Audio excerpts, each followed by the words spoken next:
नमस्कार दोस्तों आज जिस स्टॉक की चर्चा मैं आपके सामने करने वाला हूं उस स्टॉक का नाम है भारती एयरटेल लिमिटेड। आप देख रहे होंगे आज आधे प्रतिशत से ज़्यादा की आपको ये तेज़ी दिखाया है और ये रेंज देख रहे हो। एक समय में आज भारती एयरटेल ने 1746 यानी कि 1750 का जो एक बहुत बहुत ही ज़्यादा बड़ा साइकोलॉजिकल मैं कहूँगा सपोर्ट था, उसके नीचे भी एक बार चला गया था। लेकिन भाई साहब ज़बरदस्त रिकवरी दिखी है और इस रिकवरी की जो एक पॉजिटिव चीज़ है मुझे लगती है 1790, जी हाँ 1790 के ऊपर ये स्टॉक बंद होते दिखाई दे रहा है। हाँ, लेकिन आज भी 1800 के आसपास आया लेकिन उससे तोड़ नहीं पाया। तो आने वाले सेशन में, क्योंकि कल तो पता है भाई कल हॉलीडे है और सीधा बाजार कब खुलेगा, बाजार खुलेगा मंडे को।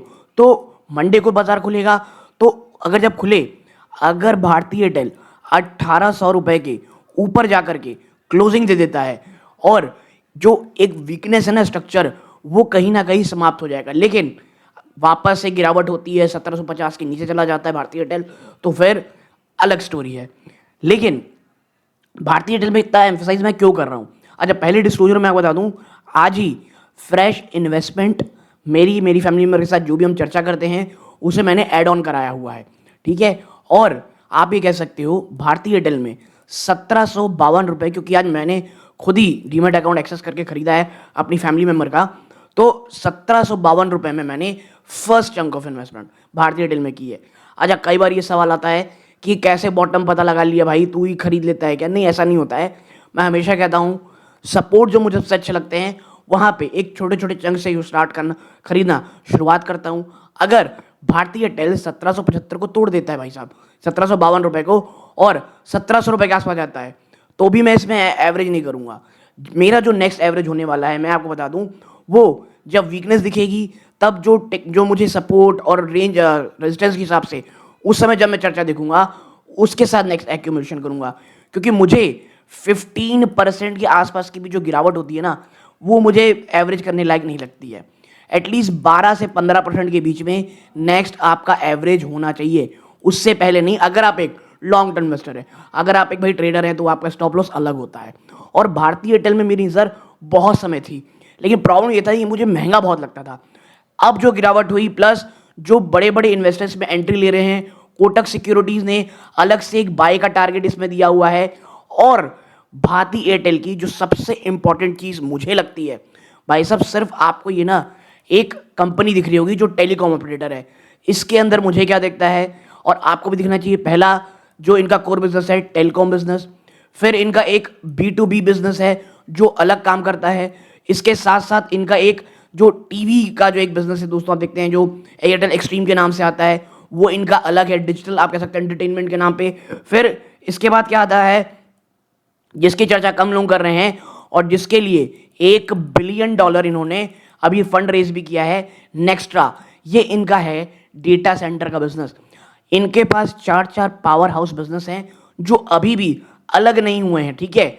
और मैं इसीलिए बता रहा हूं भारतीय एयरटेल को बहुत आराम से, अगर आप बहुत लंबे समय से एक्यूमुलेट करते आ रहे हैं और आज अगर 1752 में आपने एक और एक्यूमुलेशन किया है, आपने गलत नहीं किया है।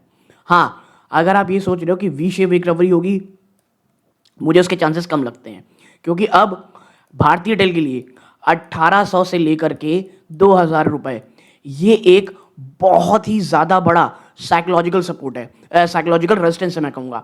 अब भारतीय एयरटेल में क्यों मैं पॉजिटिव हूँ, क्या थोड़े इश्यूज मुझे भी लगते हैं, इन तमाम चीज़ों में चर्चा करूँगा। इन डेप्थ एनालिसिस होगी, प्लीज़ इस वीडियो को पूरा देखिएगा, कोई शॉर्टकट मत कीजिएगा, क्योंकि ये उन चुनिंदा स्टॉक्स में से एक हैं जो आपके कॉफी कैन पोर्टफोलियो में लेने चाहिए। और इस प्रकार की गिरावट ना मिलती नहीं है, क्योंकि भारतीय एयरटेल को अगर आप अभी देखोगे तो फ्रॉम एक साल में ये ऊपरी स्तरों से जो उसने हाई लगाया था, आपको ये ऑलमोस्ट 17-18% गिरावट दिखा रहा है।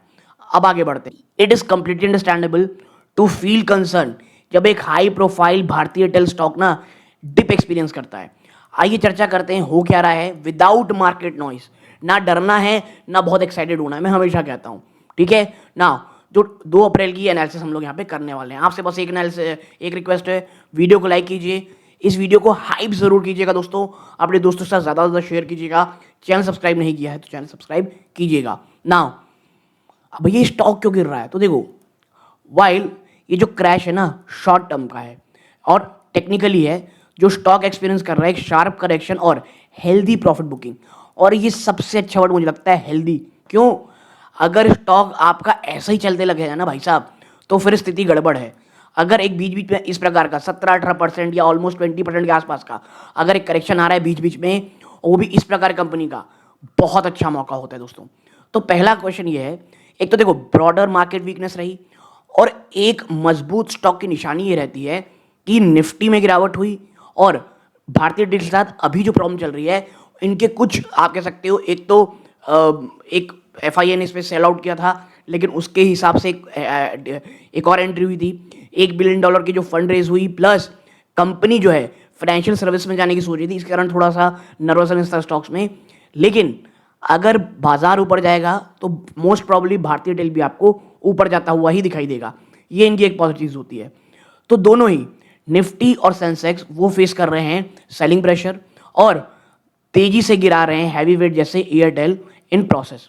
फिर इंस्टीट्यूशनल सेलिंग, देखो हो क्या रहा है, पिछले कुछ सेशन से स्टॉक हो चुका है स्लिप 4.6%। नोटेबली जो इंस्टीट्यूशनल प्लेयर है जैसे बैंक ऑफ अमेरिका सिक्योरिटीज, उन्होंने भी बहुत सारे शेयर्स को ऑफलोड किया है। जी हाँ, फिर कुछ टेक्निकल ब्रेकडाउन भी हुए, शेयर प्राइस गिर गया 550 200 सिंपल मूविंग एवरेज के नीचे। और एक ऐसी दुनिया भाई साहब, हम सबको पता है एल्गोरिदम और टेक्निकल ट्रेडिंग होती है, और फॉलिंग बिलो इन की मूविंग एवरेज से ऑटोमेटेड सेलिंग स्टार्ट हो जाती है। फिर है वैल्यूएशन, देखो जो पी रेशियो है वो प्रीमियम लेवल में ट्रेड कर रहा था, और जो शॉर्ट टर्म ट्रेडर थे उन्होंने कुछ प्रॉफिट बुक कर लेना सही समझा, और वो सही भी है। जब इतना डरावना बाजार हो तो जो लोग एक प्रॉफिट में थे वो अपना अपना पैसा तो निकालने की कोशिश करेंगे ही। अब आते हैं उस रीजनिंग के लिए, मैसिव ग्लोबल इंस्टीट्यूशन और top tier brokerage houses exactly सोच क्या रहे हैं। अगर आप शॉर्ट टर्म जो भी नॉइस है अगर आप उसे हटा दो तो लॉन्ग टर्म जो वैल्यूज कंपनी में क्या है, देखिए भैया। सबसे पहला, अब बीएनपी परिभाष खरीद क्यों रहे हैं? जी हाँ, 1 अप्रैल को क्या होता है, French multinational bank PNB Paribas via its investment on PNB Paribas financial market, वो पुल करते हैं द ट्रिगर, किसमें? मैसिव ब्लॉक डील में। वो परचेस करते हैं 5.4 lakh shares of Bharti Airtel. Average price था 1782 पर शेयर, और टोटल ट्रांजैक्शन वैल्यू होता है 96 करोड़ रुपीस।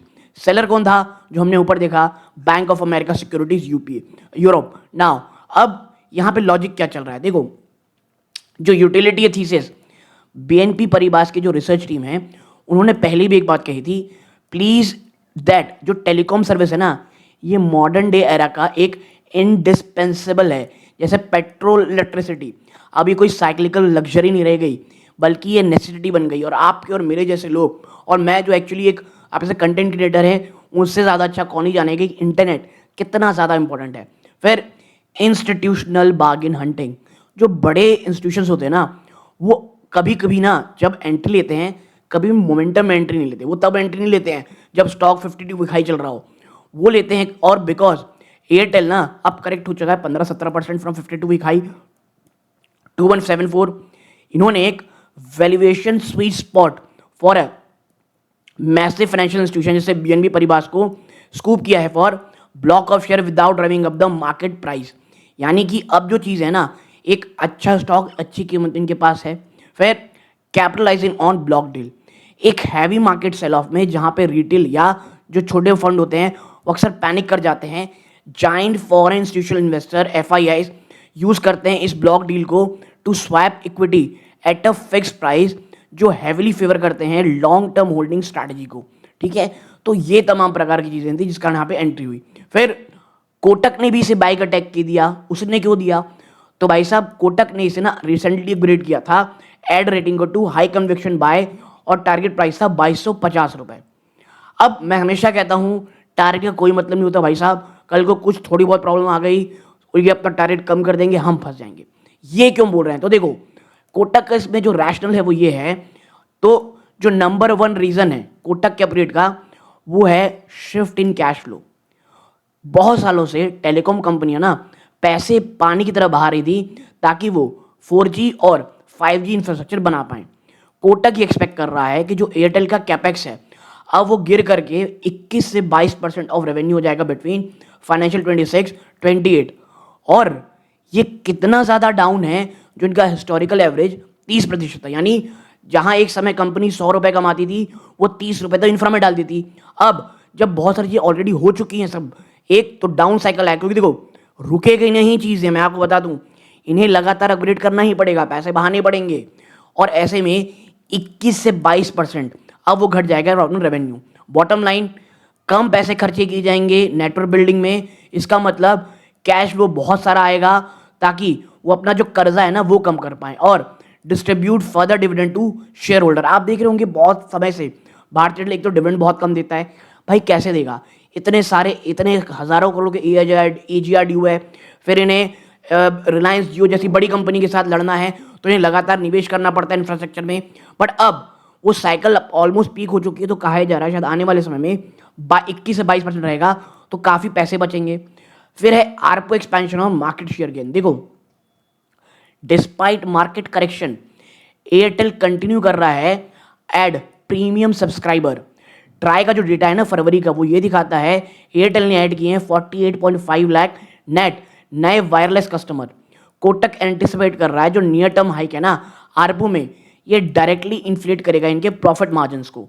फिर एक जो बड़ा कंसर्न है और ओवरस्टेट कहा जा रहा है, देखो मार्केट ने रिसेंटली ना एक कोल्ड फीट दिया, यानी थोड़ा सा डरे हुए थे वो, जब एयरटेल ने प्लान बनाया कि वो एक्सपैंड कर रहा है नॉन बैंकिंग फाइनेंशियल कंपनी में, NBF सेक्टर में, विद प्लान्ड कैपिटल इन्फ्यूजन, यानी पैसे यहाँ पे डाले जाएंगे। तो डर ये था कि जो एक कंपनी का जो कैश है वो कहीं ना कहीं यहाँ आना शुरू हो जाएगा। और कोटक ने एनालाइज किया है कि ये जो मूव है ये एंड अश्योर्ड इन्वेस्टर की ये जो कैपिटल एलोकेशन है ये बहुत ओवरस्टेट कर दिया गया। यानी देखो कंसर्न की बात है, लेकिन इतना नहीं है कि लोग डर जाएं, ठीक है। और इनका जो कोर टेलीकॉम बिजनेस है ये बहुत स्ट्रांग हो चुका है to be drag down by it, ठीक है। तो ये चीज़ें आपको ध्यान में रखनी है। और देखो भैया कहीं ना कहीं कुछ नई नई चीज़ें लानी पड़ेंगी। ऐसी कंपनी जिसके पास इतने ज़्यादा यूज़र डेटा होंगे, इतने ज़्यादा यूज़र्स का डेटा होगा, तो उसे वो NBFC की तरह NBFC में बहुत ज़्यादा यूज़ करेगी, जैसे रिलायंस अपने ओवरऑल नेटवर्क का यूज़ करती है। अब नाउ ये दोनों ही चीज़ें हमें क्या बताती हैं कि वाइल रिटेल इन्वेस्टर जो हैं वो एक फॉलिंग चार्ट देख रहे हैं, वो डेली फॉलिंग चार्ट, और नर्वस हो जा रहे हैं, स्मार्ट मनी एक्टिवली लुक देख रही है फंडामेंटल रिकवरी में, और इस डिप को एज मेजर बाइंग अपॉर्चुनिटी देखा जा रहा है दोस्तों, ठीक है। तो ये तमाम चीज़ें, एक छोटी छोटी चीज़ें आपके सामने मुझे शेयर करनी थी, मैंने की। अगर आपको ये वीडियो अच्छा लगा हो प्लीज़ वीडियो को लाइक कीजिएगा, चैनल सब्सक्राइब जरूर कीजिएगा। ये वीडियो का अंत है। जय हिंद दोस्तों।